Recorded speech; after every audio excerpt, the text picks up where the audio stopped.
तलाक के कागजात जब मेज पर जोर से पटके गए तो उस आवाज से ज्यादा ठंडक लू रुयान की आंखों में थी। वो रूखे स्वर में बोली, साइन करो, अपने 5 मिलियन लो और मेरे परिवार से दफा हो जाओ। एक आम टॉक्सिक मेलोड्रामा में कोई भी पति इस मोड़ पर घुटनों के बल बैठकर रोता गिड़गिड़ाता, लेकिन मैं कोई आम इंसान नहीं, बल्कि एक ट्रांसमिग्रेटर हूं जो पिछले 3 सालों से यहाँ बस आराम की जिंदगी जीने की तलाश में था। बिना एक पल गवाए मेरा पेन कागज पर फिसला और मैंने तुरंत दस्तखत कर दिए। फिर कॉन्ट्रैक्ट के पीछे की तरफ इशारा करते हुए लापरवाही से पूछा, पैसे यहाँ क्यों हैं? वैसे थैंक्स बॉस। इसके बाद मैंने एक बेफिक्र सीटी बजाई, घुमा और बाहर की तरफ चल पड़ा। मेरी इस हरकत पर वो पूरी तरह अवाक रह गई। लू परिवार के नौकरों की हैरान निगाहों के बीच सीढ़ियों से अपना एक पुराना घिसा पीटा सूटकेस घसीटता हुआ मैं सिर ऊंचा कर किसी विजयी जनरल की तरह बाहर निकल रहा था। तभी पीछे से उसकी वो घमंडी बर्फीली आवाज आखिरकार टूटकर गूंजी, लिन्युक, क्या तुम्हें मुझसे कुछ कहना नहीं है? उस आवाज में एक दबा हुआ खौलता हुआ गुस्सा था। मैंने कदम रोके, गंभीरता से कुछ सोचा और पीछे मुड़कर पूछा, वो 5 मिलियन टैक्स से पहले है या बाद में? क्या हम इसे कॉर्पोरेट अकाउंट से रन कर सकते हैं ताकि टैक्स बच सके? ये सुनते ही लू रुयान की छाती गुस्से से ऊपर नीचे होने लगी।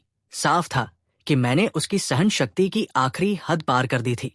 मैंने बस लापरवाही से कंधे उचकाए, जबकि अंदर ही अंदर मैं बेहद खुश था। इस उपन्यास की दुनिया में एक हाउस हस्बैंड के रूप में ट्रांसमिग्रेट हुए मुझे 3 साल हो चुके थे।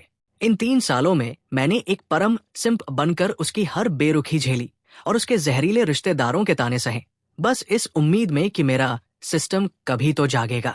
लेकिन 3 साल बीत गए और सिस्टम का कोई अतापता नहीं था। ऐसे में तलाक के बदले मिले ये 5 मिलियन ही मेरी सबसे बड़ी लॉटरी थे। थोड़ी देर पहले जब मैं अपने उस कमरे में सामान समेटने गया था जहां मैंने 3 साल काटे थे, तो वहां ले जाने लायक ज्यादा कुछ नहीं था। अलमारी में टंगे वे महंगे सूट और डिजाइनर शर्ट तो बस दिखावे के प्रॉप्स थे जो उसने दुनिया के सामने अपनी साख बनाए रखने के लिए खरीदे थे। मैंने उन्हें हाथ तक नहीं लगाया। इसके बजाय मैंने झुककर बिस्तर के नीचे से अपनी असली जागीर निकाली, एक पुराना गेमिंग कंसोल, कुछ फीके पड़ चुके बैगी शॉर्ट्स और अलग अलग फ्लेवर के इंस्टेंट नूडल्स के आधे भरे डिब्बे।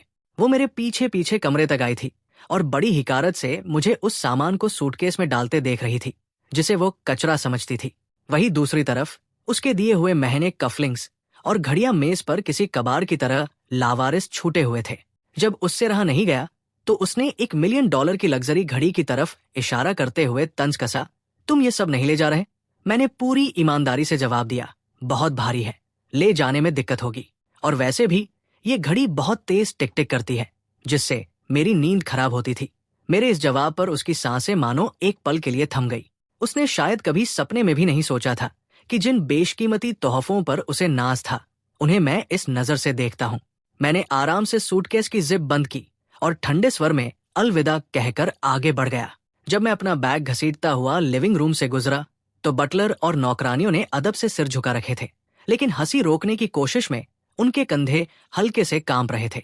3 साल से इस आलीशान लू मेशन में मेरी पहचान एक लाचार सिंप की थी, और आज जब उस सिंप ने सिंपिंग करना बंद कर दिया तो सबसे गहरा झटका उसी को लगा जिसे हर वक्त पूजे जाने की आदत थी। मेरा मूड इतना शानदार था कि मैंने जाते जाते बटलर से भी कह दिया, अंकल जंग, इन सालों की मेहनत के लिए शुक्रिया। खाना बढ़िया था, बस थोड़ा फीका था। मेरे पीछे एक गहरी सन्नाटे से भरी खामोशी पसर गई। मैं अंदाजा लगा सकता था कि लू रुयान इस वक्त कितनी बेबस और हताश महसूस कर रही होगी। मैशन से बाहर निकलते ही गर्मियों की ठंडी हवा ने मेरे चेहरे को छुआ और मुझे इतनी आजादी महसूस हुई मानो मैं हवा में उड़ सकता हूँ। मैंने एक बार फिर सीटी बजाई और अपने जर्जर सूटकेस को ऐसे घसीटने लगा जैसे मैं हवाई में छुट्टियां मनाने जा रहा हूँ। वो खिड़की के पास खड़ी मेरी इस बेफिक्र विदाई को देख रही थी। सालों से जिसके चेहरे पर एक कठोर जमी हुई बर्फ रहती थी, वहां अब भ्रम और उलझन की दरारें साफ दिख रही थी।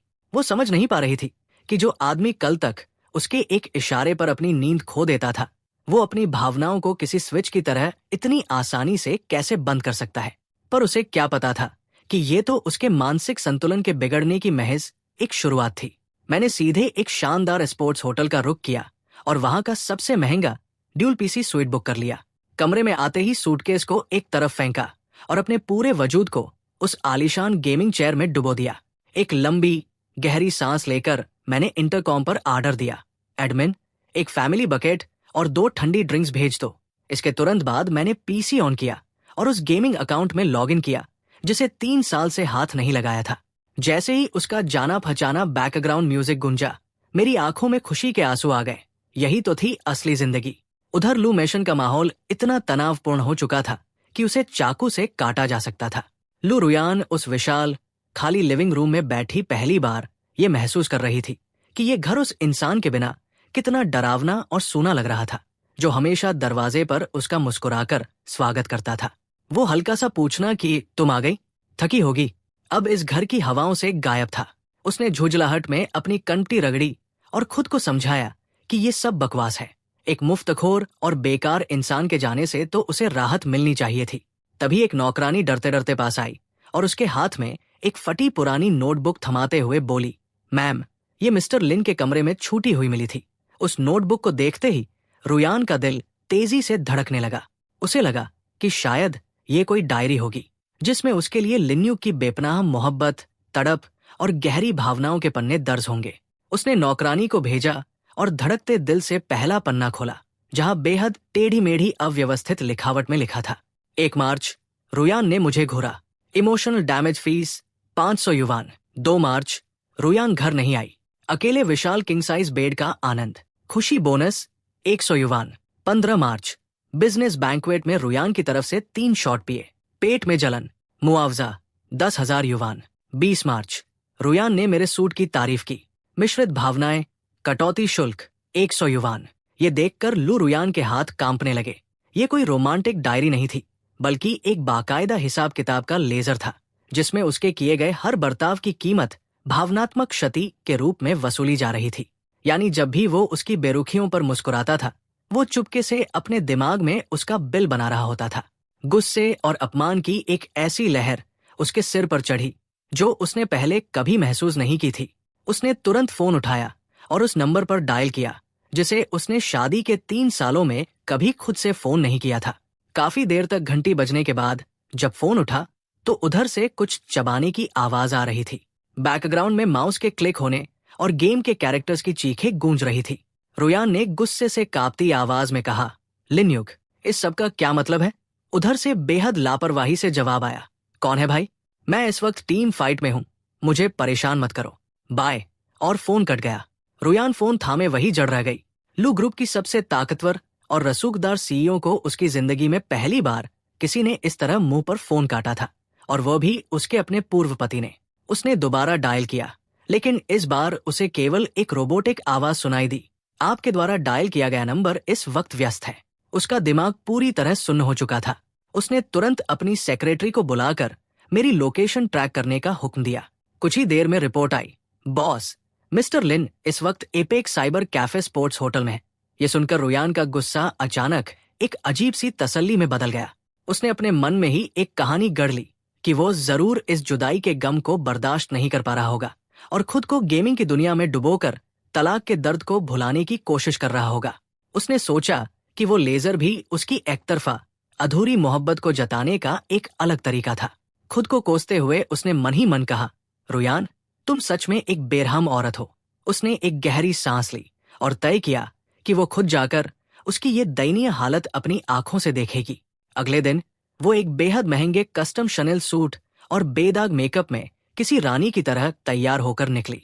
उसके साथ एक बेहद हैंडसम लड़का था जिसने सफेद लिनन की शर्ट पहनी थी और जिससे एक बेहद सादगी भरी कलात्मक वाइब आ रही थी।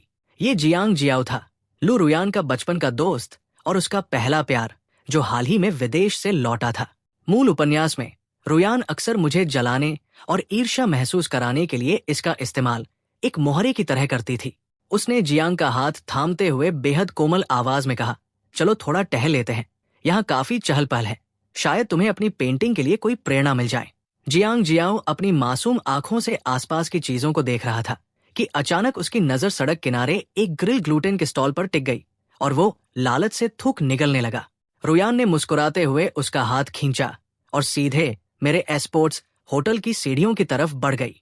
ठीक उसी वक्त मैं अपने ढीले ढाले शॉर्ट्स और चप्पलों में होटल की सीढ़ियों पर बैठा, हाथ में ताजा ताजा खरीदी गई ग्रिल ग्लूटेन की सीख लिए मजे से खा रहा था और मेरा पूरा मुंह तेल से सना हुआ था।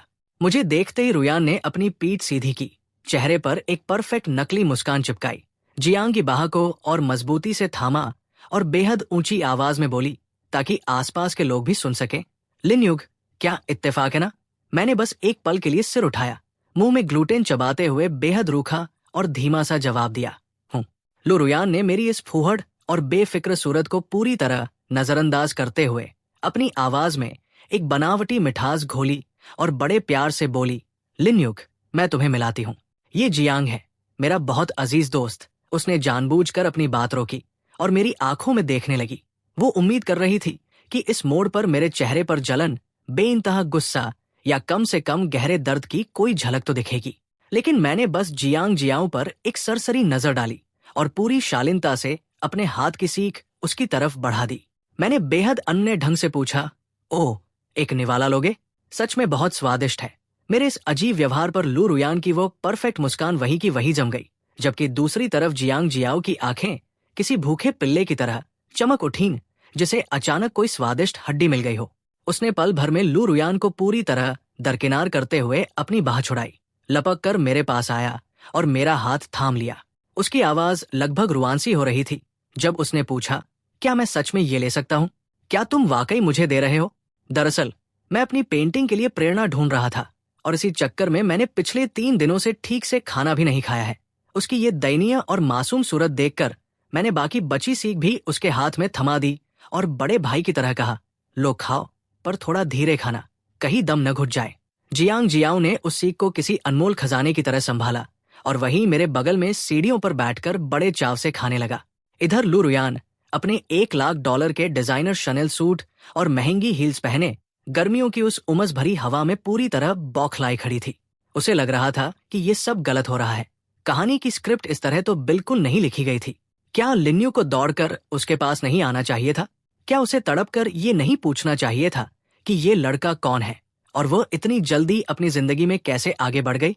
वो अपने इस तथाकथित प्रतिद्वंदी के साथ बैठकर ग्रिल ग्लूटेन कैसे बांट सकता था?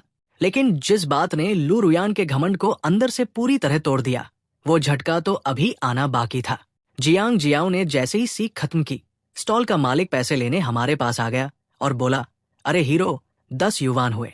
जियांग जियाओ ने पहले दुकानदार को देखा और फिर मासूमियत से मेरी तरफ ताका।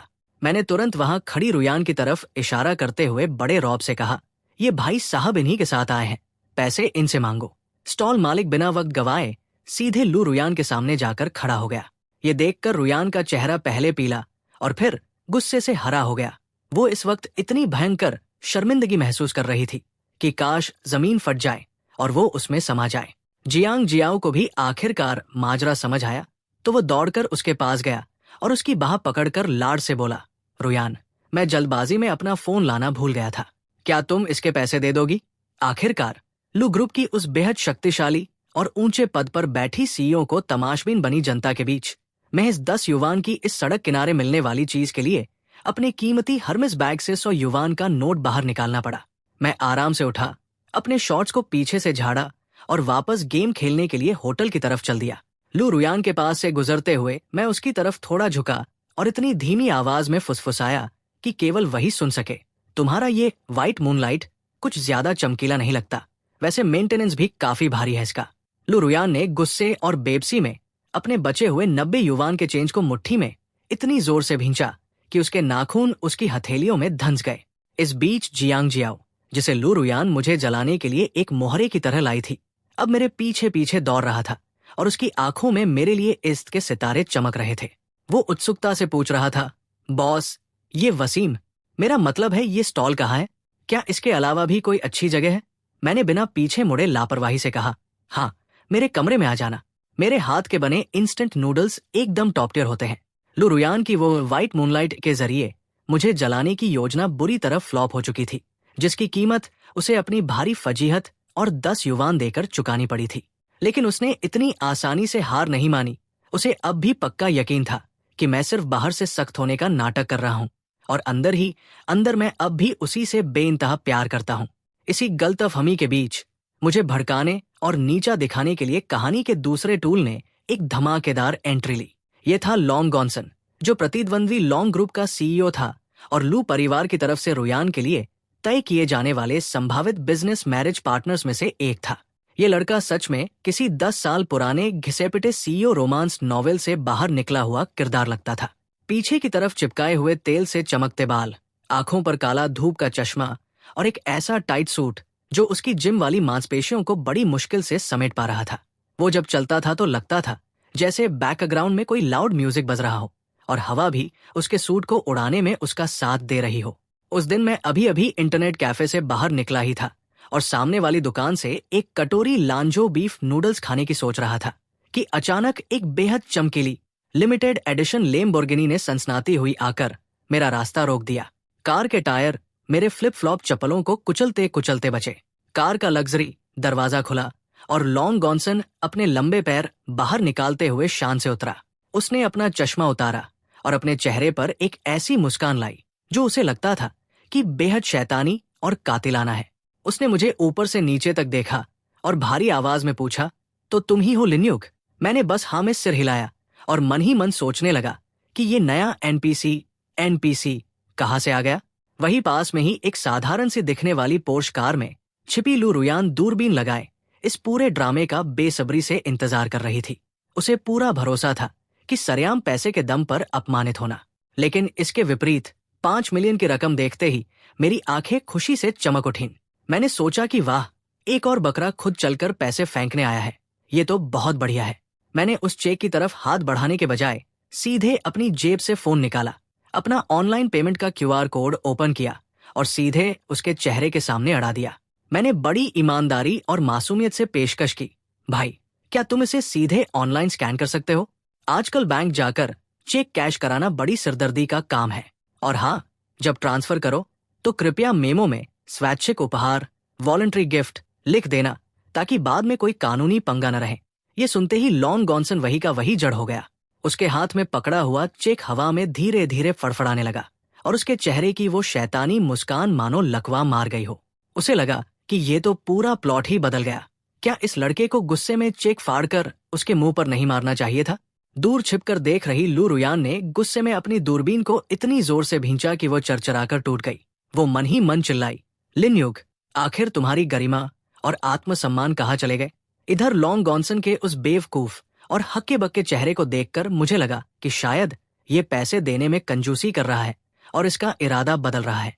मैंने ठंडी सांस भरी, अपना फोन वापस जेब में रखा और अपनी उसी पुरानी आलसी छवि में लौटते हुए कहा, रहने दो फिर। 5 मिलियन तुम्हारे लिए बहुत बड़ी बात लग रही है। शायद मैं रुयान को न छोड़ूं। ईमानदारी से कहूँ तो लू परिवार का शुगर बेबी बनकर रहना काफी ऐशोआराम की जिंदगी है। मुफ्त का खाना, मुफ्त की दारू और कोई काम भी नहीं करना पड़ता। ऐसी आलिशान नौकरी भला आजकल कहाँ मिलती है? मैं तो बस उसे उकसाने के लिए रिवर्स साइकोलॉजी का इस्तेमाल कर रहा था। लेकिन मेरी ये बात सुनकर सच में लॉन्ग गॉन्सन के पसीने छूट गए और वो बुरी तरह घबरा गया। वो हकलाते हुए बोला, तुम कितने गिरे हुए और कायर इंसान हो। लू रुयान तुम्हारे जैसे मुफ्तखोर आदमी के साथ 3 साल कैसे रह गई? मैंने उसकी बकवास को पूरी तरह इग्नोर किया और लापरवाही से उसकी लेम्बोर्गिनी की पैसेंजर सीट पर नजर डाली जहां एक किताब रखी हुई थी। उस किताब का टाइटल बिल्कुल साफ साफ चमक रहा था, the art of speaking like an alpha CEO. ये देखकर मैं जोर से हंस पड़ा और बोला, अरे भाई, ये किताब तो मैंने भी पढ़ी है। इसे पढ़ना बंद कर दो। ये सब पूरी तरह फर्जी है, खासकर इसका चैप्टर 3 जहां लिखा है कि मौसम ठंडा हो रहा है, चलो वांग ग्रुप को तबाह कर देते हैं। ये कॉन्सेप्ट अब पूरी तरह घिसापिटा और पुराना हो चुका है। आजकल की कहानियों में सब कुछ स्लो बर्न चलता है। मेरी ये बात सुनते ही लॉन्ग गॉन्सन का चेहरा ऐसे खिल उठा मानो उसे उसकी खोई हुई आत्मा या कोई गुरु मिल गया हो।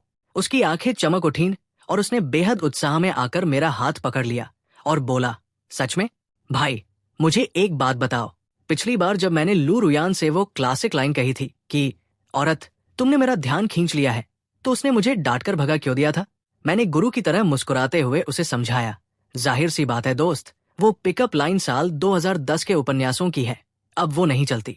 अब तुम्हें कुछ ऐसा कहना होगा, तुम छोटी शैतान, सच में मुझे पागल कर रही हो। इस लाइन में थोड़ी झूंझलाहट और ढेर सारे लाड का एक परफेक्ट मिक्स होना चाहिए, समझे? लॉन्ग गॉन्सन ने उत्सुकता से सिर हिलाया। समझ गया, बिल्कुल समझ गया। उसे महज कुछ ही मिनटों में रोमांस का बहुत बड़ा ज्ञान मिल चुका था। अब सड़क का वो नजारा बेहद अजीब और गुदगुदाने वाला हो चुका था। मैं और शहर का एक रईस अरबती अल्फा सीईओ दोनों फुटपाथ के किनारे एक साथ बैठे हुए थे और आपस में सीईओ रोमांस उपन्यासों के नए ट्रेंड्स पर ऐसे चर्चा कर रहे थे जैसे गली के दो पुराने लफंगे बैठकर गप्पे मार रहे हों। लॉन गॉन्सन ने उत्सुकता से मुझसे पूछा, ब्रोलिन, अगली बार जब मैं लू रुयान को देखूं तो क्या मुझे उसे सीधे दीवार पर टिका देना चाहिए या बस अपना ब्लैक कार्ड उसके मुंह पर फेंक देना चाहिए? मैंने तपाक से जवाब दिया, क्रिंज, बहुत क्रिंज। तुम्हें गैप मो का मास्टर बनना होगा। ज्यादातर समय पूरी तरह ठंडे और बेरुखे रहो, फिर अचानक कभी एक हल्की सी मुस्कान दिखा दो, वो वही पिघल जाएगी। ये सुनते ही लॉन्ग गॉन्सन के चेहरे पर चमक आ गई। जीनियस भाई, तुम बिल्कुल जीनियस हो। उधर दूर अपनी पोर्श कार में छिपी लू रुयान ने बेहद डरावनी और बेबस नजरों से देखा कि कैसे उसका अपना शूटर मंगेतर उसके पूर्व पति द्वारा महज 3 मिनट से भी कम समय में पूरी तरह ब्रेन वॉश हो चुका था और अब उसका साइडकिक बन चुका था। सदमे में उसकी पकड़ इतनी मजबूत हुई कि हाथ में थमी दूरबीन बीच से आधी टूट गई। लॉन गॉन्सन ने मुझे वे 5 मिलियन तो नहीं दिए, बल्कि उसने उल्टा मेरा वेचैट आईडी जोड़ने पर जोर दिया ताकि हम साथ में गेम खेल सकें। उसने कहा कि वो भी अनुभव करना चाहता है कि एक चैलेंजर प्लेयर द्वारा मैच में आगे ले जाए जाना कैसा महसूस होता है। उसकी आशा से भरी किसी पिल्ले जैसी आंखें देखकर मुझे लगा कि मैंने एक अमीर लड़के के लिए पूरी नई दुनिया के दरवाजे खोल दिए हैं। इस बीच लू रुयान पूरी तरह से आपे से बाहर हो चुकी थी। चूंकि अभी हमारे तलाक की कूलिंग ऑफ अवधि खत्म नहीं हुई थी, इसलिए कानूनी तौर पर मैं अभी भी लू रुयान का पति था। उसने इसी बात का फायदा उठाकर मुझे ब्लैकमेल करना शुरू कर दिया। उसने मुझे लू परिवार के एक बड़े बिजनेस पार्टी में शामिल होने का हुक्म सुनाया। फोन पर उसकी आवाज हड्डियों को कंपा देने वाली ठंडी थी जब उसने धमकी दी, लिन्युग, अगर तुम आज नहीं आए तो वो 5 मिलियन पाने का सपना हमेशा के लिए भूल जाओ। लेकिन मैंने भी अपनी सालाना साइबर कैफे की मेंबरशिप की खातिर उसकी बात मान ली। मैंने अपनी उसी पुरानी आर्म फिट, ढीले ढाले बैगी शॉर्ट्स, फ्लिप फ्लॉप चप्पलें और एक झुर्रीदार टी शर्ट पहनी और लापरवाही से बैंक्वेट हॉल में घुस गया। मेरे पैर रखते ही मैं पूरे हॉल में आकर्षण का केंद्र बन गया। अमीर लोग मुझे किसी सर्कस के जोकर की तरह घूर रहे थे और आपस में कानाफूसी करने लगे। क्या ये लू परिवार का वही निकम्मा और मुफ्तखोर पति नहीं है? सुना है बॉस लू इसे तलाक दे रही है और आज शायद इसे सरेआम बेइज्जत करने के लिए यहाँ बुलाया है। देखो तो कैसे भिखारियों की तरह कपड़े पहनकर चलाया। लू परिवार के लिए कितनी शर्म की बात है। लू रुयान वहां एक बेहद शानदार और महे लाल इवनिंग गाउन में अमीर भीड़ के बीच किसी रानी की तरह खड़ी थी। उसने मुझे बड़ी हिकारत से घूरा, मानो वो मेरे शर्म से पानी पानी होने का इंतजार कर रही हो। लेकिन मैं तो ठहरा पक्का बेशर्म। मैंने उस अमीर भीड़ को बाईपास किया और सीधे बुफे काउंटर की तरफ बढ़ गया। वहां रखे आलीशान खाने को देखकर मेरे मुंह में पानी आ गया। वाह, ये लॉबस्टर बहुत शानदार है और एबालोन भी कितना ताजा है। मैं अभी मुंह में खाना ठूस ही रहा था कि तभी किसी ने पीछे से मुझे धीरे से छुआ। ब्रोलिन। मैंने मुड़कर ऊपर देखा तो वो जियांग जियाओ था। वो एक बेदाग सफेद सूट पहने किसी परीक्षा के राजकुमार जैसा लग रहा था, लेकिन इस वक्त उसके हाथ में एक प्लेट थी और वो मुझे बेहद बेबसी से देख रहा था। उसने मासूमियत से पूछा, ब्रोलिन, इस लॉबस्टर को कैसे छीलते हैं? इसके पंजों ने तो मुझे चारों तरफ से घेर लिया है। मैंने उसे एक बेबस नजर दी, एक बड़ा सा लॉबस्टर उठाया और रिकॉर्ड समय में उसे छीलकर उसका सारा मीट उसकी प्लेट में डाल दिया और कहा, लो खाओ और अब इसे छीलना सीख भी लो। जियांग जियाओ खुशी से चहक उठा, धन्यवाद ब्रोलिन, और मजे से चबाने लगा। इससे पहले कि मैं अपने लिए दूसरा निवाला उठाता, एक और लड़का वहां बीच में कूद पड़ा। ब्रोलिन, वो लॉन्ग गॉन्सन था जो आज पूरी तरह सज-धज कर आया था। उसने आते ही शिकायत की, भाई, तुमने कल रात वो गेम की रेड कैसे क्लियर की? मैं तो उसमें 8 बार मरा। प्लीज मुझे भी अपने साथ ले चलो ना भाई। ये कहते हुए उसने अपने महंगे सूट की जेब से एक पेन और कागज निकाला। मुझे अपना कांटा मेज पर रखना पड़ा। अब नजारा ये था कि मैं अपने बाएं हाथ से उस नाजुक व्हाइट मूनलाइट जियांग जियाओ के लिए झींगे छील रहा था और दाएं हाथ से पेन पकड़कर उस अतिनाटकीय अल्फा सीईओ लॉन्ग गॉन्सन के लिए एक टिश्यू पेपर पर गेम की रणनीति के नक्शे बना रहा था और समझा रहा था। देखो, तुम पहले अपनी स्किल 2 का इस्तेमाल करके दुश्मन को अपनी जगह से हिलाओ, फिर अपना अल्ट गिराकर उसे खत्म कर दो। बस इतना सा काम है। उस आलीशान बैंक्वेट हॉल में ये एक बेहद अजीब और हास्यास्पद दृश्य बन चुका था। पूरा वेन्यू वैसे तो होस्ट लू रुयान का साम्राज्य था, लेकिन इस वक्त सबकी निगाहें बुफे के उस कोने पर टिकी थी जहां बैगी शॉर्ट्स और चप्पलों में घूम रहा एक बेकार पति लू रुयान के व्हाइट मूनलाइट और उसके होने वाले अल्फा सीईओ मंगेतर से घिरा हुआ किसी राजा की तरह हुक्म चला रहा था।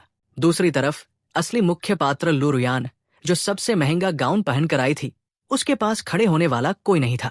वो पूरे कमरे में सबसे अकेली और अजीब लग रही थी। उसका चेहरा गुस्से से पहले पीला, फिर हरा और अंततः पूरी तरह काला पड़ गया। जब उससे ये सब और बर्दाश्त नहीं हुआ तो वो अपनी हील्स की आवाज गुंजाती हुई बड़ी आक्रामकता से मेरी तरफ बढ़ी और चिल्लाई, लिन्युग, तुम ये क्या तमाशा कर रहे हो? मैंने अपना सिर उठाया। मेरा मुंह अभी भी स्टेक के टुकड़े से भरा हुआ था और पूरी मासूमियत से कहा, मैं तो बस तुम्हारे मेहमानों का मनोरंजन कर रहा हूँ। देखो ये दोनों कितने खुश हैं। वैसे क्या मुझे इस बेहतरीन सर्विस के लिए कोई टिप नहीं मिलनी चाहिए?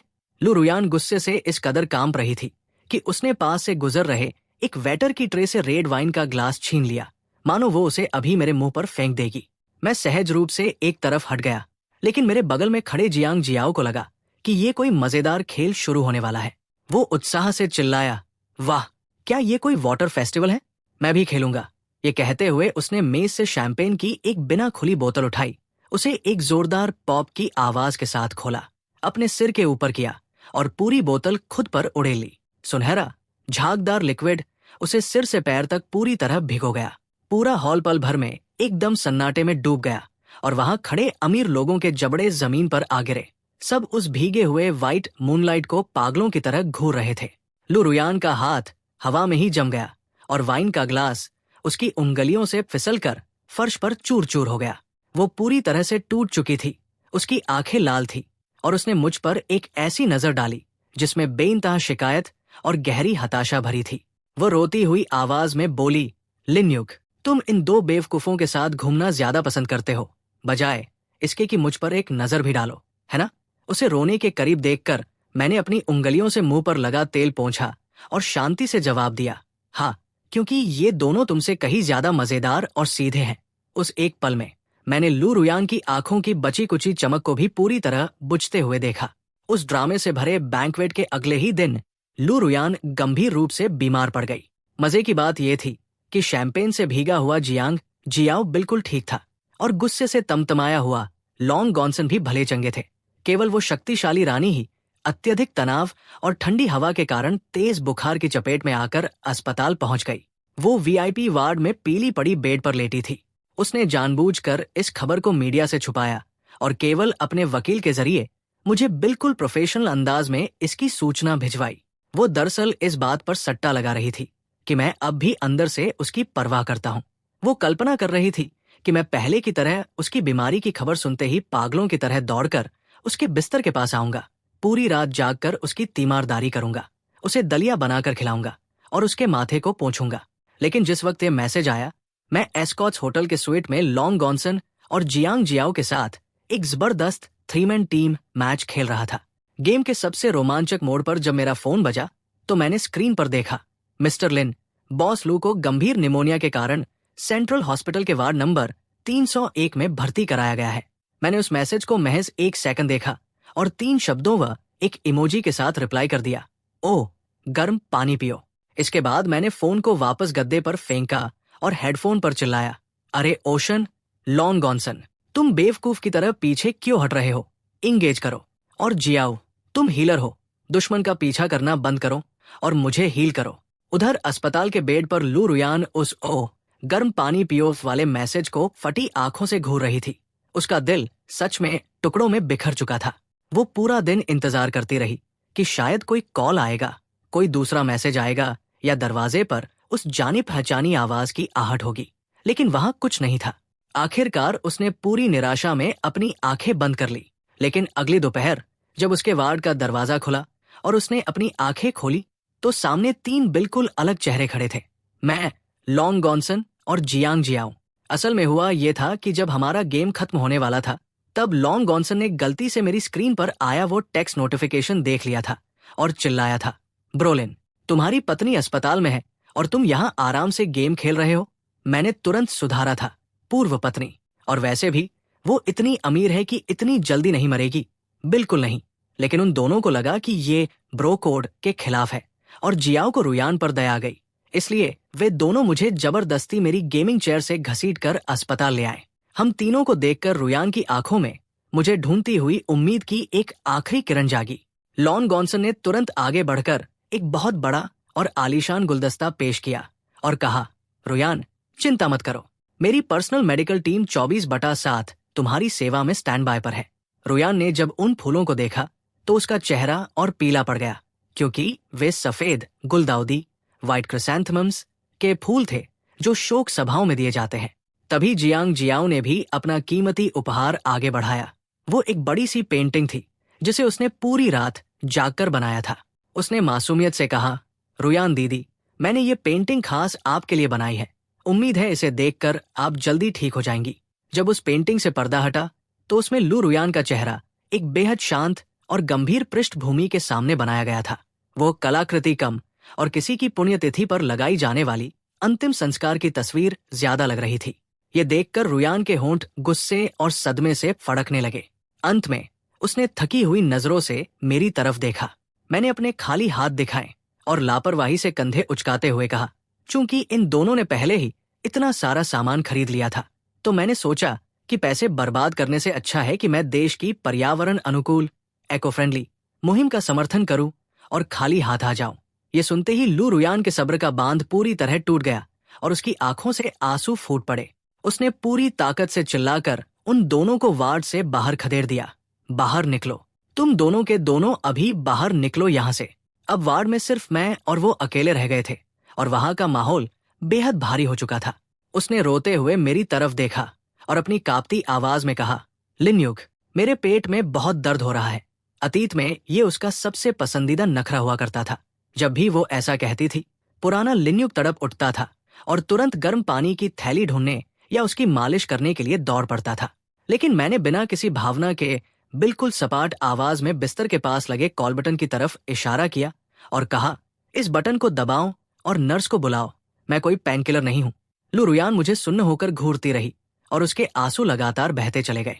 मानो उस पल उसे पूरी तरह ये एहसास हो गया था कि जो लिनयुग कभी उसके सामने झुकता था और उसकी हर पुकार पर हाजिर हो जाता था, वो अब सच में हमेशा के लिए खत्म हो चुका था। मेरे इस बेहद बेपरवाह और शांत चेहरे को देखकर उसे अचानक लगा कि वो शायद इस बीमारी और इस दर्द से कभी उबर ही नहीं पाएगी। अस्पताल से डिस्चार्ज होने के बाद लू रुयान पूरी तरह बदल चुकी थी। पहले वो एक शांत हिमखंड की तरह थी जो सबको खुद से दूर रखती थी, लेकिन अब वो एक सक्रिय ज्वालामुखी बन चुकी थी जो किसी के भी छूने पर फट पड़ती थी। कंपनी का हर छोटा बड़ा कर्मचारी अब डर के मारे भीगी बिल्ली बना रहता था कि कहीं बॉस का गुस्सा उन पर न फूट जाए। लेकिन मैं असली सच्चाई जानता था। वो सिर्फ अपना वो गुस्सा और हताशा बाहर निकाल रही थी जिसे वो मुझ पर जाहिर नहीं कर पा रही थी। और इस पूरी उथल पुथल में अगर कोई सबसे बड़े विजेता बनकर उभरे थे तो वे निश्चित रूप से लॉन्ग गॉन्सन और जियांग जियाओ थे। उन्हें धीरे धीरे ये समझ आ गया था कि एक घमंडी औरत के पीछे भागने में उतनी शांति और मजा नहीं है जितना कि हम आलसियों के राजा के साथ बैठकर चिल करने में है। लॉन गॉन्सन ने एक बार गेम खेलते हुए अपना अल्ट बटन दबाया और शिकायत की, भाई, लू रुयान का पीछा करना सच में बहुत थका देने वाला काम है। एक भी गलत शब्द मुंह से निकला नहीं कि सीधे बर्फीली नजरें मिलती है। उससे तो अच्छा ये गेमिंग है। ब्रोलिन भाई, मुझे प्लीज रैंक मैच में ऊपर ले चलो ना। जियांग जियाओ ने भी अपने मुंह में मेरे हाथ के बने इंस्टेंट नूडल्स चबाते हुए जोर जोर से हामी भरी और बड़बड़ाया, हाँ यार, वो तो मेरी आर्ट को भी नहीं समझती। सिर्फ ब्रोलिन भाई ही मुझे असली मायने में समझते हैं। ब्रोलिन भाई ने कहा है कि मेरी पेंटिंग्स भले ही समझ ना आए कि क्या है, लेकिन उनका वो बिखरा हुआ और अराजक वाइब बिल्कुल एक गिरे हुए क्रैप जैसा गहरा है जो जिंदगी पर बहुत गहरा चिंतन सिखाता है। और बस इसी तरह हमारी इस दोस्ती के बीच लू परिवार के पीड़ितों का सहायता संघ नामक एक गुप्त छोटा ग्रुप चुपचाप वजूद में आ गया। इस अनोखे संघ का अध्यक्ष मैं था और लॉन्ग गॉन्सन व जियांग जियाओ इसके एक्टिव मेंबर्स थे। हमारी रोज की एक्टिविटीज बस इतनी थी कि हम शाम को लू मेशन के पास ही एक सड़क किनारे लगने वाले बीबीक्यू स्टॉल पर इकट्ठा होते, प्लास्टिक की मुड़ने वाली मेज के चारों तरफ बैठते, कबाब की सीके खाते, बियर पीते, गेम और आर्ट्स पर बातें करते और खुलकर हंसते थे। और मजे की बात ये थी कि हमारी बातचीत का मुख्य टॉपिक खुद लू रुयान ही होती थी। एक शाम मैंने बियर का एक बड़ा घूंट लिया और बिना रुके नॉनस्टॉप बकवास करते हुए कहा, देखो भाइयों, मैं तुम्हें सच बताता हूँ, वो औरत लू रुयान बस थोड़ी बिगड़ैल है। अगर तुम उसे 3 दिन के लिए उसकी सही औकात या जगह नहीं दिखाओगे तो वो सीधे छत पर चढ़कर घर की टाइलें उखाड़ने की कोशिश करने लगेगी। ये सुनते ही लॉन्ग गॉन्सन ने बड़े जोश में अपना सिर हिलाया और बोला, ब्रोलिन भाई बिल्कुल 16 आने सच कह रहे हैं। वो लड़की बस हार्ड टू गेट होने का नाटक करती है और आसानी से जाल में फंस जाती है। तुम जितना ज्यादा उसके सामने सिंपिंग करोगे वो तुम्हारी उतनी ही कम इज्जत करेगी। ठीक उसी पल लू रुयान अपनी कंपनी में ओवरटाइम खत्म करके अपनी कार से वहीं से गुजर रही थी और कार की खुली खिड़की से उसने सड़क किनारे लगे उस स्टॉल का ये बेहद जीवंत और चौंकाने वाला नजारा साफ साफ देख लिया था, जहां उसका पूर्व पति और उसके 2 शूटर एक दूसरे को भाई भाई कहते हुए मजे से पार्टियां कर रहे थे। जियांग जियाओ ने वही बीबीक्यू स्टॉल पर अपनी कमजोर आवाज में हाथ उठाकर पूछा, तो क्या हम अब से उसे पूरी तरह अनदेखा करेंगे? इस पर लॉन्ग गॉन्सन और मैंने एक साथ बुलंद आवाज में जवाब दिया, हाँ। उधर अपनी लग्जरी कार में बैठी लू रुयान का चेहरा गुस्से से किसी कड़ाही के तले जितना काला हो चुका था, लेकिन वो इतनी आसानी से हार मानने को तैयार नहीं थी। उसने मेरे खिलाफ उन दोनों को भड़काने की एक नई साजिश रची। अगले ही दिन उसने लॉन्ग गॉन्सन को अपने साथ एक आलीशान डिनर पर इनवाइट किया। लॉन्ग गॉन्सन वादे के मुताबिक आया तो सही, लेकिन अभी आधा भोजन ही हुआ था कि उसने बार बार अपनी महंगी घड़ी देखना शुरू कर दिया और बेहद शर्मिंदा होते हुए बोला, रुयान, मुझे बहुत खेद है, लेकिन मुझे सच में अभी जाना होगा। मेरा मतलब, मैं वाकई तुम्हें पसंद करता हूँ, लेकिन ब्रोलिन भाई ने आज रात गेम में मेरी रैंक बढ़ाने का वादा किया है और मैं इस सुनहरे मौके के लिए बिल्कुल भी लेट नहीं हो सकता। लॉन्ग गॉन्सन की ये बात सुनकर लू रुयान अवाक रह गई। फिर उसने हार न मानते हुए जियांग जियाओ की तरफ रुख किया और उसे कला व पेंटिंग्स की लच्छेदार बातों में उलझाने की कोशिश की। जियांग जियाओ ने उसकी बातें बड़े ध्यान से सुनी, फिर बिल्कुल सपाट चेहरे के साथ बोला, रुयान दीदी, ब्रोलिन भाई ने कहा था कि अगर कोई औरत हमेशा ऐसे ही गुस्से में मुंह फुलाए रहती है तो उसे बहुत जल्दी झुर्रियां पड़ जाती है और उसके हार्मोन्स भी गड़बड़ हो जाते हैं। तुम्हें सच में अपने मूड को अच्छा रखना सीखना होगा। लू रुयान पूरी तरह से मूक हो गई। उसे अंततः इस बात का बेहद देर से एहसास हुआ कि इस छोटे से ग्रुप में उसे पूरी तरह से अलग थलग कर दिया गया था और वो खुद ही इस महफिल से बहिष्कृत हो चुकी थी। इस भयंकर अपमान और गुस्से में उसने तुरंत जवाबी कार्रवाई करने का फैसला किया। उसने मेरा नंबर डायल किया और फोन उठते ही बेहद ठंडे और चेतावनी भरे लहजे में बोली, लिन्युक, मैं तुम्हें आखिरी बार वार्निंग दे रही हूँ कि तुम उन दोनों से दूर रहो, वरना उस 5 मिलियन के गुजारा भत्ते की एक कौड़ी भी नहीं देख पाओगे। उसने सोचा था कि पैसे की ये धमकी मुझे घुटनों पर ले आएगी और मैं उसके काबू में आ जाऊंगा, लेकिन मेरी तरफ का नजारा ये था कि मैं उसी बीबीक्यू स्टॉल पर लॉन्ग गॉन्सन के साथ मजे से बैठा था। मैंने बिना किसी हड़बड़ाहट के शांति से फोन में कहा, ठीक है, और तुरंत फोन काट दिया। इसके बाद मैंने तुरंत लॉन्ग गॉन्सन की तरफ अपना हाथ फैलाया। ओशन भाई, मुझे थोड़े पैसों की जरूरत है, कुछ पर्सनल खर्चों के लिए उधार दो ना। मेरी बात खत्म होने से पहले ही लॉन्ग गॉन्सन ने बिना एक शब्द बोले अपनी जेब से एक चमचमाता ब्लैक कार्ड निकाला और उसे मेरे हाथ पर थपथपाते हुए बोला, कोई बात नहीं भाई, इसका पिन 6868 है, जितना जी चाहे उतना खर्च करो और अगर कम पड़ जाए तो मुझे बिना झिझक बताना। मैंने उस ब्लैक कार्ड को फोन के स्पीकर के सामने लहराते हुए एक हल्की सी सीटी बजाई, जहां दूसरी तरफ रुयान पहले से ही सदमे में जमी हुई थी। वो शायद ये बात पूरी तरह भूल गई थी कि उसका जो तथाकथित मंगेतर और प्रतिद्वंद्वी था वो खुद उससे कहीं ज्यादा अमीर था और इस वक्त मेरा पर्सनल एटीएम बन चुका था। लू रुयान की बदला लेने की सारी योजनाएं एक के बाद एक बुरी तरह फ्लॉप होती गई, जिसने उसे भयंकर मानसिक तनाव में डाल दिया। लेकिन इसके कुछ ही समय बाद उसे एक और विनाशकारी संकट का सामना करना पड़ा। लू ग्रुप द्वारा बोली लगाई जा रही एक बहुत बड़ी और सीक्रेट प्रोजेक्ट की बेस प्राइस, आरक्षित कीमत, लीक हो गई थी। इसका सीधा मतलब यह था कि कंपनी को भारी जुर्माना भरना पड़ सकता था, बाजार में उसकी साख पूरी तरह खत्म हो सकती थी और नौबत दिवालिया होने तक आ सकती थी। लू रुयान इस झटके से लगभग पूरी तरह टूट चुकी थी। उसने खुद को अपने केबिन में बंद कर लिया और दिन रात एक करके सारे अकाउंट्स और फाइलों की जांच करने लगी। गुप्त जानकारी तक पहुंच रखने वाले हर बड़े अधिकारी से पूछताछ की गई, लेकिन नतीजा सिफर रहा। कंपनी का गद्दार बहुत गहराई में छिपा हुआ था और पूरी कंपनी पर तबाही के काले बादल मंडरा रहे थे। इस बीच मैं इस पूरे कॉर्पोरेट ड्रामे से पूरी तरह बेखबर अपने ही एक अलग जीवन संकट से जूझ रहा था।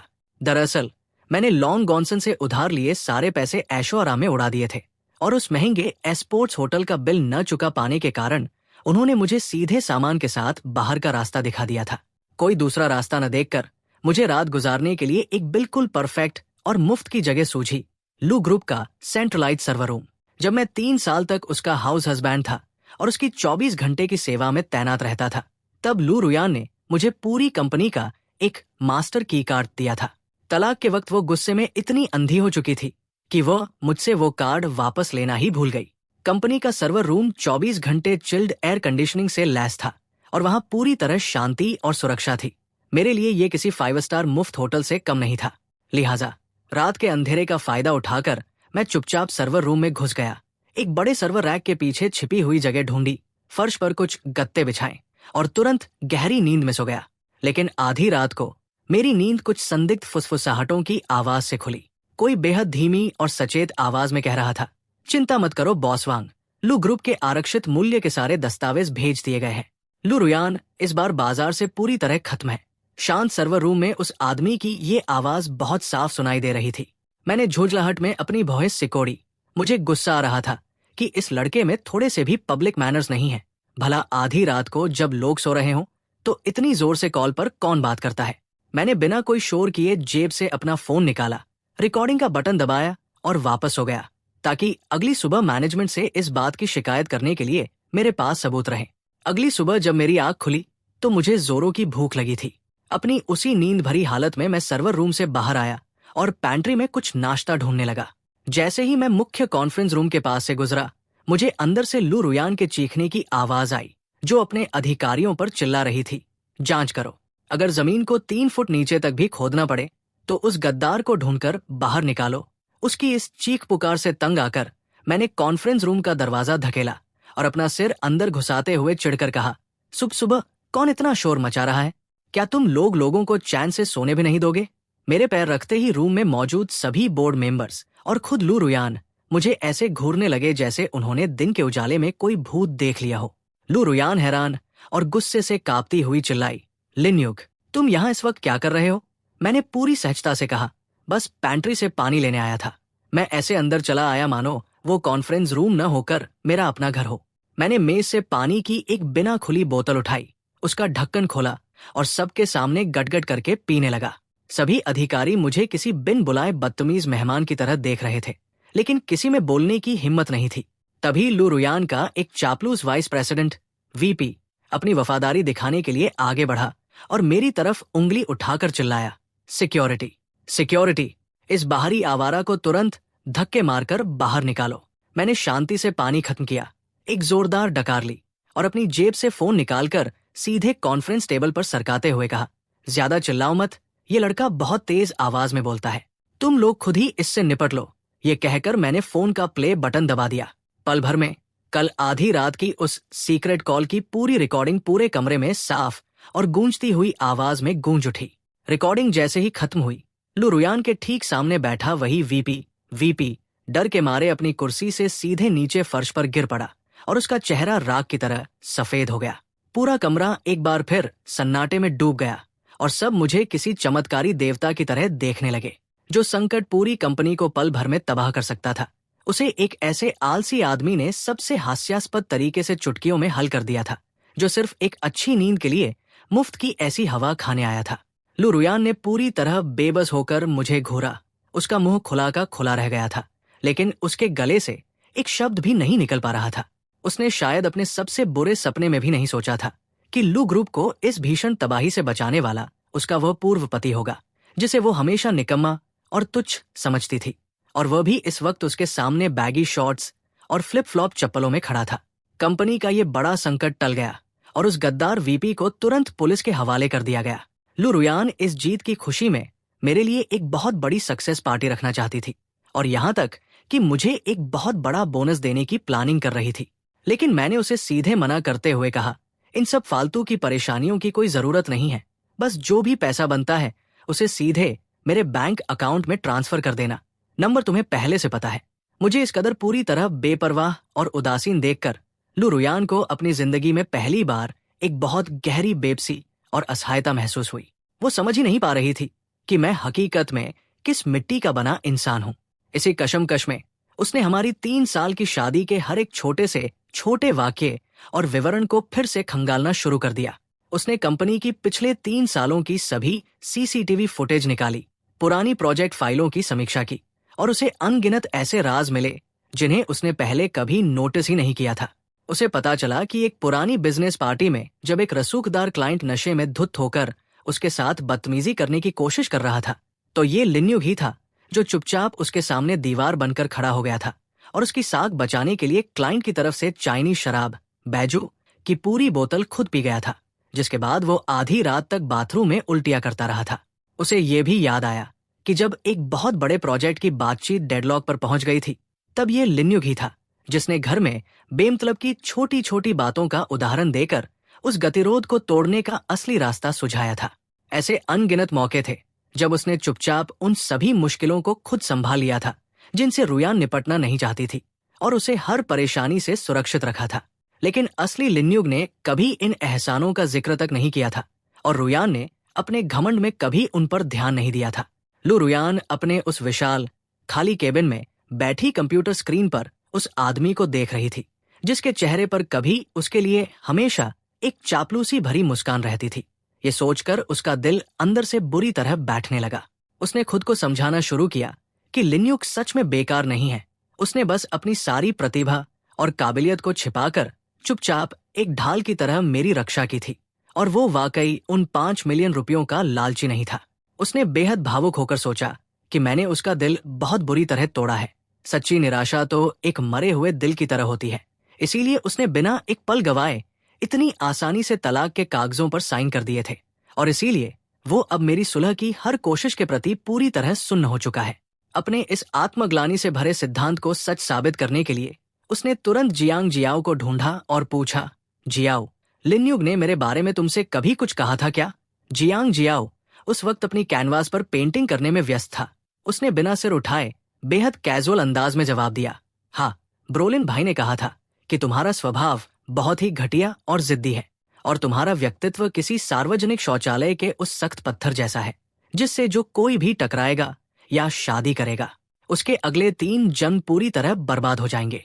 अगर ये कोई आम दिन होता तो लू रुयान गुस्से में अपना आपा खो देती और पूरे घर को सिर पर उठा लेती, लेकिन इस बार उसे बिल्कुल भी गुस्सा नहीं आया, बल्कि उसकी आंखें पूरी तरह लाल हो गई और उसका गला रुआसा हो गया।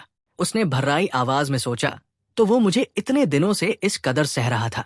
इस गहरे अपराध बोध और दर्द से तड़पकर उसने हर कीमत पर मुझे वापस जीतने का पक्का फैसला कर लिया और बस यहीं से मेरी जिंदगी का सबसे बड़ा दुस्वप्न शुरू हुआ। अगली सुबह बेहद जल्दी मेरे फ्लैट के दरवाजे पर जोर जोर से हुई दस्तक से मेरी नींद खुल गई। मैंने झुंझलाते हुए जब दरवाजा खोला तो सामने लू रुयान खड़ी थी।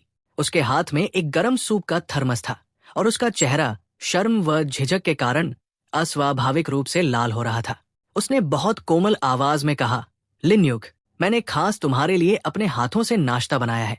मैंने उसे ऊपर से नीचे तक बेहद संदेह भरी नजरों से घूरा और सीधे पूछा, क्या इसमें तुमने जहर मिलाया है? मेरी ये बात सुनते ही लू रुयान के मुंह से तुरंत कोई शब्द नहीं निकला और वो स्तब्ध रह गई। इसके बाद दोपहर में जब मैं सड़क किनारे एक छोटे से स्टॉल पर सुकून से बैठकर तले हुए नूडल्स खा रहा था, वो अचानक फिर प्रकट हुई और इस बार उसके हाथ में लाल गुलाबों का एक विशाल आलीशान गुलदस्ता था। मैंने अपनी भौहें चढ़ाते हुए सीधे पूछा, तुम अब क्या नई चाल चल रही हो? कहीं उन 5 मिलियन को न देने का बहाना तो नहीं ढूंढ रही? मेरी इस बात पर लू रुयान एक बार फिर अवाक रह गई। उसके पास कहने को कोई शब्द नहीं था। उस रात जब मैं एस्पोर्ट्स कैफे में लॉन्ग गॉन्सन को गेम में आगे ले जा रहा था, वो अचानक एक ढीली हुडी और जीन्स में वहां धमकी। ये एक ऐसा पहनावा था जिसमें मैंने उसे इन 3 सालों में कभी नहीं देखा था। वो चुपचाप हमारी गेमिंग चेयर के पीछे आकर खड़ी हो गई और बेहद दबी आवाज में बोली, मैं भी तुम्हारे साथ गेम खेलना चाहती हूँ। मुझे खुश करने के उसके इन अजीबोगरीब और बचकाने प्रयासों को देखकर और मेरी इस आवारा जिंदगी में किसी भी तरफ फिट होने की उसकी तड़प को भांपकर मेरे मन में बस एक ही ख्याल आया, ये औरत अब पूरी तरह से पागल हो चुकी है। आखिरकार जब मुझसे और बर्दाश्त नहीं हुआ तो मैंने उसे हाथ से पकड़ा और साइबर कैफे के एंट्रेंस के एक कोने में ले जाकर दीवार के सहारे रोक दिया। मैंने तंग आकर कहा, रुयान, बॉस लो, बड़ी बहन लो, क्या हम सीधे कोर्ट चलकर अपने तलाक का फाइनल सर्टिफिकेट ले सकते हैं? प्लीज ये सब नौटंकी और नकली बकवास बंद करो, ठीक है? मेरा स्वर पूरी तरह अधीरता और चिढ़ से भरा हुआ था। उसने नम आंखों से मेरी तरफ देखा। उसकी आंखों में जो उम्मीद की एक छोटी सी किरण अभी अभी जगी थी, वो मेरे इस बर्फीले ठंडे जवाब से पूरी तरह बुझ गई। वो कांपती आवाज में बोली, लिन्युग, क्या तुम सच में मुझसे इतनी नफरत करने लगे हो? उसे इस तरह पूरी तरह टूटने के कगार पर देखकर मुझे अचानक गुस्सा आया कि ये नया मेलोड्रामा मेरी इस सुकून भरी आजाद जिंदगी को मुझसे और दूर खींचता जा रहा है। लेकिन लू रुयान मेरी इन कठोर और कड़वी बातों से जरा भी हतोत्साहित नहीं हुई। इसके विपरीत उसका इरादा और भी ज्यादा पक्का हो गया। वो जबरदस्ती हमारे लू परिवार के पीड़ितों का सहायता संघ में शामिल हो गई और इस तरह हमारी रोज की वो बेफिक्र लड़कों वाली मस्त बीबीक्यू रातें अचानक एक बेहद अजीब, शांत और असहज करने वाले निजी समारोह में बदल गई। लू रुयान ने अपने सारे डिजाइनर कॉर्पोरेट सूट उतार फेंके थे। अब वो एक साधारण सफेद टी शर्ट और जीन्स पहनकर हमारे बीच एक आम लड़की दिखने की पूरी कोशिश कर रही थी। लेकिन उसका वो सालों पुराना सख्त, उदासीन और कड़क सीईओ वाइब उस चिकने, धुएं से भरे और शोर शराबे वाले ढाबे के माहौल से पूरी तरह अलग थलग लग रहा था। उसके आकर बैठते ही लॉन गॉन्सन और जियांग जियाओ, जो अभी तक ठाके लगा रहे थे, एकदम रीढ़ की हड्डी सीधी करके बैठ गए। डर के मारे मानो उनकी सांसें अटक गई हों। वो जीवंत और मजेदार बीबीक्यू स्टॉल पल भर में किसी शोक सभा जितना शांत और गंभीर हो गया। पूरे टेबल पर केवल मैं ही अकेला था, जो हमेशा की तरह आराम से कबाब खा रहा था और ड्रिंक पी रहा था। मैंने बस उसके सामने एक जोड़ी अतिरिक्त चॉपस्टिक रखी और साफ शब्दों में कह दिया, देखो, याद रखना कि यहाँ हम सब अपना अपना बिल खुद चुकाएंगे। मेरे पास तुम्हारी महंगी थाली के पैसे देने के लिए कैश नहीं है। लू रुयान ने धीरे से अपने होंठ काटे और सहमति में हल्का सा सिर हिला दिया। इस भारी सन्नाटे और माहौल को थोड़ा हल्का करने के लिए लॉन गॉन्सन ने हिम्मत जुटाकर ट्रुथ और डेयर, सच या साहस, खेलने का सुझाव दिया। लेकिन बदकिस्मती से पहले ही राउंड में लू रुयान खेल हार गई और उसने ट्रुथ, सच को चुना। अब लॉन गॉन्सन और जियांग जियाओ की तो इतनी हिम्मत नहीं थी कि वे अपनी बॉस से कोई तीखा सवाल पूछ सकें, इसलिए ये काम स्वाभाविक रूप से मेरे हिस्से आ गया। मैंने चॉपस्टिक से अपने दांत साफ करते हुए बेहद लापरवाही से पूछा, तो मैडम, तुम मेरे वो 5 मिलियन कब चुका रही हो? ये सुनते ही पूरी मेज पर मानो पत्थर का सन्नाटा पसर गया। लॉन गॉन्सन और जियाओ ने अपना सिर पीट लिया और लू रुयान का चेहरा शर्म से तुरंत पीला पड़ गया। जब अगले राउंड में उसकी बारी आई तो उसकी आंखों में घबराहट और एक गहरी उम्मीद का मिश्रण था। उसने सीधे मेरी आंखों में झांकते हुए पूछा, लिन्युग, अगर हम सब कुछ भुलाकर फिर से एक नई शुरुआत कर सकें, तो क्या तुम मुझसे दोबारा शादी करोगे? ये सुनते ही मेज के नीचे से लॉन्ग गॉन्सन और जियांग जियाओ मेरे पैरों पर बेरमी से लाते मारने लगे। वे अपनी आंखों के इशारों से मुझे समझा रहे थे कि ओ भाई, अब पिघल जाओ और लड़की को कुछ मीठा बोल दो। मेरे टखनों में उनकी लातों से भयंकर दर्द हो रहा था।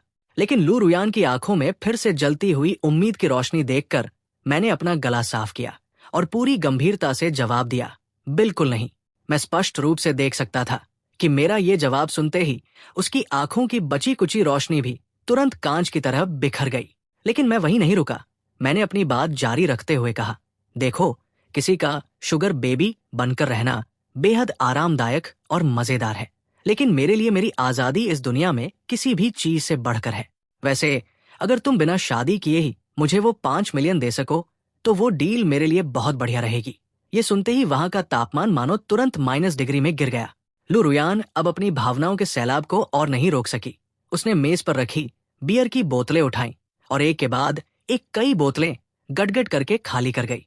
कुछ ही मिनटों में वो पूरी तरह नशे में धुत हो चुकी थी।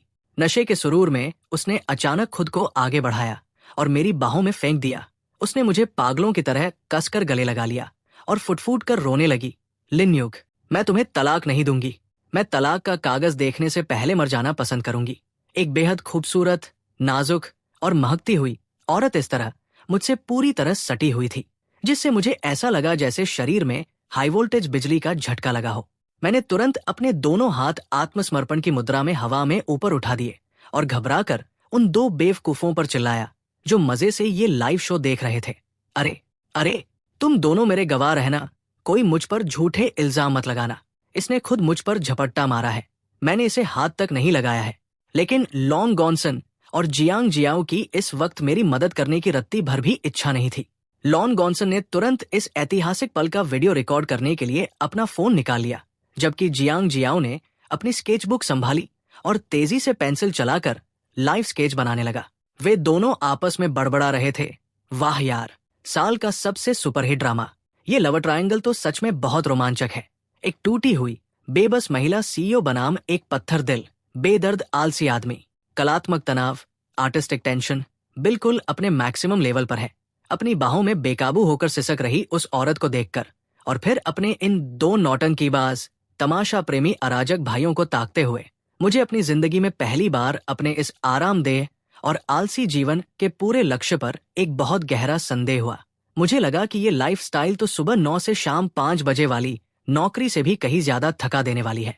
जब मुझे लग रहा था कि मेरी जिंदगी अब इससे ज्यादा बेतुकी और पागलपन भरी नहीं हो सकती, तभी कुछ ऐसा हुआ जो पूरी तरह से आउट ऑफ कंट्रोल था। असल में लू ग्रुप के जिस गद्दार वीपी को मैंने बेनकाब किया था, उसके पीछे की साजिश का असली मास्टरमाइंड अब पूरी तरह से बौखला चुका था। उन गुंडों में लू रुयान को सीधे छूने की हिम्मत तो नहीं थी, इसलिए उन्होंने मुझे अपना निशाना बनाया, ये मानते हुए कि मैं ही उस ताकतवर महिला सीईओ की सबसे बड़ी कमजोरी हूँ। उस दिन जियांग जियाओ और मैं एक आर्ट गैलरी से बाहर निकले ही थे। मैं वहां सिर्फ इसलिए गया था क्योंकि उसने मुझे अपनी नई पेंटिंग एग्जीबिशन देखने के लिए जबरदस्ती घसीटा था। जाहिर है मैंने गैलरी के एक कोने में बैठकर पूरा समय बस ऊँघते और झपकियां लेते हुए बिताया था। जैसे ही हम मुख्य दरवाजे से सड़क पर आए, अचानक एक बिना नंबर की काली वैन सनसनाती हुई हमारे सामने आकर रुकी। वैन का दरवाजा खुला और उसमें से खूंखार गुंडों का एक पूरा झुंड बाहर कूदा। उन्होंने बिना एक शब्द बोले पलक झपकते ही मुझे और जियांग जियाओ को 2 अलग अलग जूट के बोरों में बंद किया और गाड़ी में डालकर रफू चक्कर हो गए। जब तक बोरों से बाहर निकलने के बाद मुझे पूरी तरह होश आया, तब तक हम शहर से दूर एक बिल्कुल सुनसान परित्यक्त गोदाम में पहुंच चुके थे। जियांग जियाओ और मुझे लोहे के 2 अलग अलग खंभों से मजबूती से बांधा गया था और हम दोनों के मुंह में कपड़े ठूसे हुए थे। कुछ खूंखार अपहरणकर्ता हमारे चारों तरफ हथियार लिए खड़े थे और उनका सरदार, जिसके चेहरे पर एक गहरा और डरावना कट का निशान था, इस वक्त सीधे लू रुयान को फोन लगा रहा था। उसने फोन कनेक्ट होते ही भारी आवाज में धमकी दी, लू रुयान, तुम्हारा ये आवारा पूर्व पति और तुम्हारा ये सुंदर बॉय टॉय दोनों इस वक्त मेरे कब्जे में है। अगर चाहती हो कि ये दोनों कल का सूरज जिंदा देख सकें तो तुरंत 100 मिलियन कैश तैयार रखो और पुलिस को भूल कर भी खबर मत करना। फोन के उस पार मैं आसानी से कल्पना कर सकता था कि ये खबर सुनकर लू रुयान की क्या हालत हुई होगी और वो कितनी व्याकुल हो चुकी होगी। लेकिन इधर गोदाम के अंदर का माहौल अचानक एक बहुत ही अजीब और हास्यास्पद दिशा में मुड़ने लगा था। मुझे महसूस हुआ कि इन अनाड़ियों ने रस्सियों को बहुत ही गलत और कसकर बांधा है, जिससे मेरी बाहों की त्वचा छिल रही थी और दर्द हो रहा था। मैंने खंभे पर ही अपनी करवट बदली और मुंह से अजीब सी आवाजें, गुर्राहट निकालकर उन्हें संकेत दिया कि मेरे मुंह का ये कपड़ा बाहर निकाले। एक अपहरणकर्ता ने चिढ़कर अधीरता से मेरे मुंह का कपड़ा खींचा और बुरी तरह भौंकते हुए बोला, अबे ओए, क्या चीख पुकार मचा रखी है साले, चुपचाप बैठा रहा। मैंने अपनी बंधी हुई कलाइयों को थोड़ा घुमाया और उसे एक बेहद पेशेवर ट्रेनर की तरह सलाह दी, देखो भाई, तुम्हारी ये गांड बांधने की कला सच में बहुत ही थर्ड क्लास है। तुमने यहाँ एक डेड नॉट, मुर्दा गांठ लगा दी है। इसका नुकसान ये है कि जब तुम इसे अगली बार खोलोगे तो ये रस्सी पूरी तरह बर्बाद हो जाएगी और तुम इसे दोबारा इस्तेमाल नहीं कर पाओगे। लाओ, मुझे तुम्हें सिखाने दो कि एक परफेक्ट स्लिप नॉट कैसे क्लोव हिच कहते हैं। इसकी खासियत यह है कि बंधक जितना ज्यादा संघर्ष करेगा ये उतनी ही कसती जाएगी, लेकिन काम खत्म होने के बाद इसे खोलना बहुत ही आसान और स्मूथ होता है। Very professional. मेरी ये बात सुनकर वे पेशेवर किडनैपर्स पूरी तरह से दंग रह गए और एक दूसरे का मुंह ताकने लगे। दूसरी तरफ जियांग जियाओ ने भी किसी तरह अपने मुंह का कपड़ा बाहर थूक दिया था, लेकिन वो डर के मारे रोने या मदद के लिए चीखने के बजाय उन भयंकर चेहरे वाले गुंडों को इस कदर एकटक निहार रहा था मानो उसे साक्षात कोई छिपा हुआ खजाना मिल गया हो। उसने पूरी उत्सुकता और रचनात्मक दीवानगी से चिल्लाकर कहा, वाह भाई, तुम सबकी चेहरे की बनावट, फेशियल फीचर्स सच में बहुत ही यूनिक और अद्भुत है। खासकर तुम्हारे चेहरे का ये कट का निशान, स्कारफेस भाई। तुम्हारे इस चेहरे में एक बहुत गहरी कहानी और एक टूटा हुआ सौंदर्य शास्त्र, ब्रोकन एस्थेटिक्स छिपा हुआ है। रुको, तुम सब हिलना मत, मैं तुम सबका एक लाइव स्केच बनाता हूँ। ये कहते हुए उसने अपनी जेब के किसी गुप्त कोने से एक चारकोल पेंसिल और एक छोटी स्केचबुक निकाल ली, जो उसने बोरों में बंद होने के बावजूद बचा ली थी, और उन खूंखार अपहरणकर्ताओं को सामने खड़ा करके उनके चित्र बनाने में जुट गया। वे अपहरणकर्ता अब पूरी तरह से गहरे असमंजस और डिप्रेशन में पड़ चुके थे। वे सोच रहे थे कि भाई, हम यहाँ इन लोगों का किडनैप करने आए हैं, या फिर कोई गांड बांधने की ट्रेनिंग क्लास लेने और आर्ट गैलरी के प्रोफेशनल मॉडल बनने आए हैं। महज 1 घंटे के बाद उन अपहरणकर्ताओं के बॉस स्कारफेस का पूरी तरह से मानसिक पतन, मेंटल ब्रेकडाउन हो चुका था। मैं जमीन पर बैठकर उससे जिंदगी के गूढ़ रहस्यों पर चर्चा कर रहा था। उसे किडनैपिंग इंडस्ट्री की करियर संभावनाओं से लेकर मार्केट की महंगाई का फिरौती की रकम पर पड़ने वाले बुरे असर तक का पूरा डेटा समझा रहा था। अंत में मैंने उसे सफलतापूर्वक ये यकीन दिला दिया कि इस 2 नंबर के धंधे में अब कोई फ्यूचर नहीं बचा है, और मैंने सलाह दी, देखो भाई, तुम्हारे लिए सबसे बेस्ट ये रहेगा कि तुम ये सब छोड़ो और मेरे साथ चलकर किसी बड़े फ्लाईओवर के नीचे मोबाइल स्क्रीन प्रोटेक्टर, लैमिनेशन लगाने का एक साफ सुथरा काम शुरू करो। बहुत स्कोप है उसमें।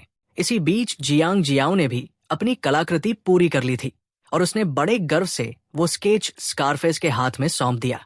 उस चित्र में सभी अपहरणकर्ताओं के चेहरे डरावने हरे रंग के और दांत बाहर निकले हुए नुकीले बनाए गए थे, जो बिल्कुल नर्क से निकले खूंखार राक्षसों की तरह लग रहे थे।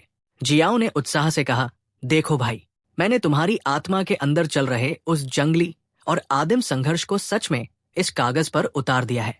स्कारफेस ने जब उस भयानक चित्र को देखा, जिसमें वो खुद एक असली नरभक्षी राक्षस जैसा दिख रहा था, तो डर और सदमे के मारे उसके हाथ बेकाबू होकर कांपने लगे। ठीक उसी पल एक जोरदार धमाके के साथ गोदाम के भारी दरवाजे टूटकर एक तरफ गिर गए।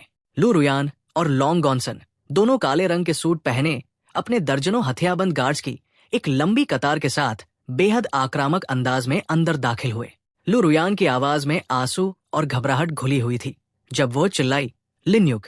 लेकिन अगले ही सेकंड जब उसने और लॉन्ग गॉन्सन की पूरी रेस्क्यू टीम ने गोदाम के अंदर का नजारा देखा, तो वे एक ऐसा दृश्य देख रहे थे जिसे वे अपनी पूरी जिंदगी में कभी नहीं भूल पाएंगे। मैं वहां 3 खूंखार किडनैपर्स के साथ जमीन पर लकड़ी के एक पुराने बक्से के चारों तरफ आराम से बैठा हुआ फाइट द लैंडलॉर्ड ताश का खेल खेल रहा था और चिल्ला रहा था, 5 की जोड़ी, पास, एयरप्लेन। वही जियांग जियाओ बगल में एक छोटी सी मुड़ने वाली प्लास्टिक की स्टूल पर बैठा मजे से तालियां बजा रहा था, और हमारा ऑफिशियल रेफरी बना हुआ था। पूरा गोदाम इस वक्त किसी किडनैपिंग जोन के बजाय एक बेहद खुशनुमा और आनंदमय क्लब के माहौल से भरा हुआ था। ये देखकर लू रुयान, लॉन्ग गॉन्सन और उनके साथ आए सभी गार्ड्स दरवाजे पर ही पूरी तरह से जड़ हो गए। जब रुयान को थोड़ा होश आया तो वो पागलों की तरह दौड़ती हुई मेरे पास आई और उसने मुझे अपनी बाहों में कसकर भींच लिया। वो रोते हुए बोली, तुमने तो मुझे डराकर मौत के घाट ही उतार दिया था। भगवान के लिए बताओ, क्या तुम्हें कहीं कोई चोट तो नहीं लगी? वो पागलों की तरह मेरे पूरे शरीर को टटोल कर चेक करने लगी, जबकि मैं अभी भी अपने हाथ में ताश के पत्तों का एक बहुत ही शानदार सेट पकड़े हुए था। मैंने चिढ़कर और अधीरता से उसे खुद से थोड़ा दूर धकेला और कहा, अरे रुको यार, बीच में ऐसे डिस्टर्ब मत करो। मैं अभी गेम में एक ऐसा तुरुप का पत्ता, स्प्रिंग, फेंकने वाला हूं जो इस पूरे बाजी की काया पलट देगा और खेल को बहा ले जाएगा। देखो, इस बार बाजी की रकम भी दुगुनी है, पूरे 50 युवान। इसी बीच उस किडनैपर बॉस स्कारफेस ने जब लू रुयान के हथियारबंद गार्ड्स को अंदर आते देखा, तो उसने ऐसा रिएक्शन दिया मानो उसे साक्षात यमराज के चंगुल से छुड़ाने वाले उसके असली भगवान मिल गए हों। वो फुट कर रोने लगा और उसने बिना किसी विरोध के स्वेच्छा से अपने दोनों हाथ आगे बढ़ा दिए और लपक कर लॉन्ग गॉन्सन के गार्ड्स पर झपटते हुए गिड़गिड़ाया, अधिकारियों, प्लीज मुझे यहां से ले जाओ। भगवान के लिए बस मुझे तुरंत गिरफ्तार कर लो और इस जेल में डाल दो। मैं आत्मसमर्पण करता हूँ। मैं सब कुछ सच सच कबूल करूंगा। बस मुझे इन दोनों अजूबों के साथ एक और सेकंड भी नहीं बिताना है। ये कोई सामान्य कैद नहीं, बल्कि शुद्ध मनोवैज्ञानिक यातना है। स्कारफेस अपहरणकर्ता के इन शब्दों के साथ आखिरकार उस हाई प्रोफाइल और रोमांचक किडनैपिंग केस का अंत खुद अपहरणकर्ताओं के रोते हुए आत्मसमर्पण के साथ हुआ। और इस पूरी अफरात फ्री के बीच मैंने सबसे हास्यास्पद तरीके से उन गुंडों से ताश के खेल में पूरे 150 युवान जीत लिए थे। जैसे ही इस ड्रामे का पर्दा गिरा, लू रुयान पागलों की तरह दौड़ कर आई और उसने मुझे गले लगा लिया। उसकी आंखों में गुस्सा, राहत और हंसी का ऐसा कॉकटेल था कि वो अपने आंसू चाहकर भी नहीं रोक पा रही थी। उधर मैंने उस रोते हुए स्कारफेस के कांपते हाथों से 150 युवान की वो मुड़ी तुड़ी नोट झपट ली और मुझे अंदर से ऐसा महसूस हुआ कि मेरी आजाद जिंदगी आज थोड़ी और मुकम्मल हो गई है। इस अजीबोगरीब अपहरण कांड के बाद हम चारों के बीच के रिश्ते और भी पेचीदा, मजेदार और रहस्यमयी हो गए। लेकिन इस सारी अराजकता और ड्रामे के बीच हमारी 3 महीने की तलाक की कूलिंग ऑफ अवधि चुपचाप समाप्त हो गई। जिस दिन अंततः हमें सिविल अफेयर्स ब्यूरो जाकर कानूनी रूप से अपना तलाक का सर्टिफिकेट लेना था, मैं सुबह सुबह ही बहुत एक्साइटेड होकर सोकर उठ गया। मैं लगातार लू रुयान को तैयार होने और घर से जल्दी निकलने के लिए टोक रहा था, लेकिन वो जानबूझकर अपना पूरा समय ले रही थी। वो बहुत आराम से सोफे पर पैर चढ़ाकर बैठी हुई ब्लैक कॉफी की चुस्कियां ले रही थी। जब मैंने उसे तीसरी बार घड़ी दिखाते हुए जल्दी करने को कहा, तब जाकर उसने आखिरकार अपना कॉफी का कप मेज पर रखा। उसने दराज खोली, उसमें से वो पुराना तलाक का समझौता, डिवोर्स एग्रीमेंट निकाला जिस पर मैंने बहुत पहले ही खुशी खुशी साइन कर दिए थे, और मेरे सामने ही उसे बीच से 2 टुकड़ों में फाड़कर बेहद लापरवाही से कूड़ेदान में फेंक दिया। उसका ये रूप देखकर मैं पूरी तरह स्तब्ध रह गया। मेरे होश उड़ गए और मैं घबराकर चिल्लाया, रुयान, ये तुम क्या कर रही हो? मेरे 5 मिलियन रुपयों का क्या होगा? लू रुयान सोफे से खड़ी हुई, धीरे धीरे चलकर मेरे बिल्कुल करीब आई और अपने ब्रांडेड बैग से एक चमचमाता हुआ ब्लैक बैंक कार्ड निकालकर मेरे हाथों में थमा दिया। उसने कहा, यह कार्ड अब से तुम्हारा है। इसकी कोई पिन नहीं है और इसकी खर्च करने की लिमिट अनलिमिटेड है। ये सुनते ही मेरी आंखें तुरंत चौंधिया गई और मैं खुशी से चहक उठा। सच में? क्या तुम मजाक तो नहीं कर रही? उसने पूरी गंभीरता से अपना सिर हिलाया और फिर धीरे से आगे बढ़कर मेरी शर्ट का कोना अपनी उंगलियों में पकड़ लिया।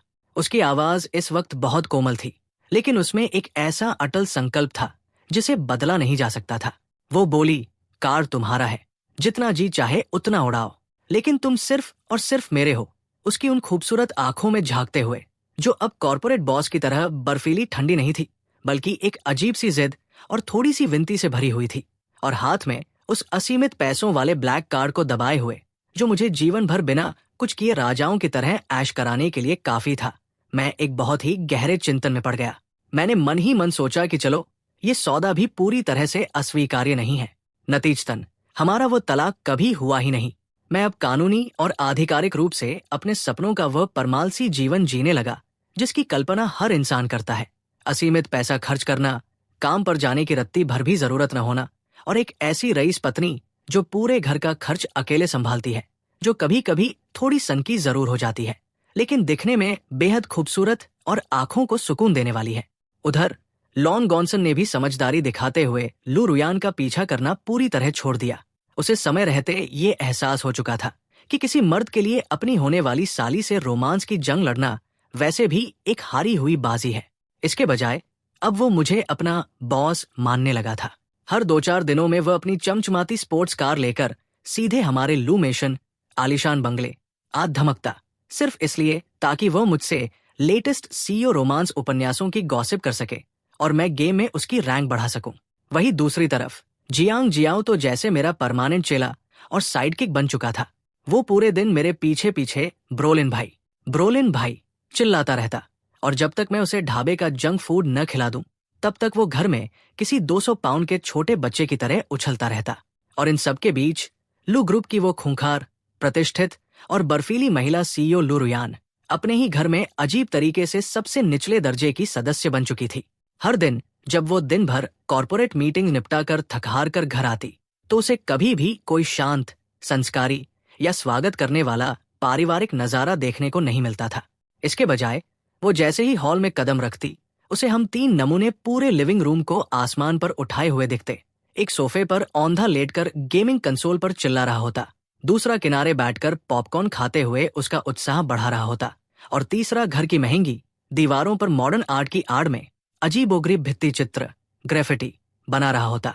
अंततः एक बेहद खुशनुमा और धूप से भरी दोपहर में मैंने अपने ढीले बैगी शॉर्ट्स और काला चश्मा चढ़ाया और विला के इंडोर पूल के किनारे लगी बीच चेयर पर पूरी तरह बेपरवाह होकर लेट गया और गुनगुनी धूप का आनंद लेने लगा।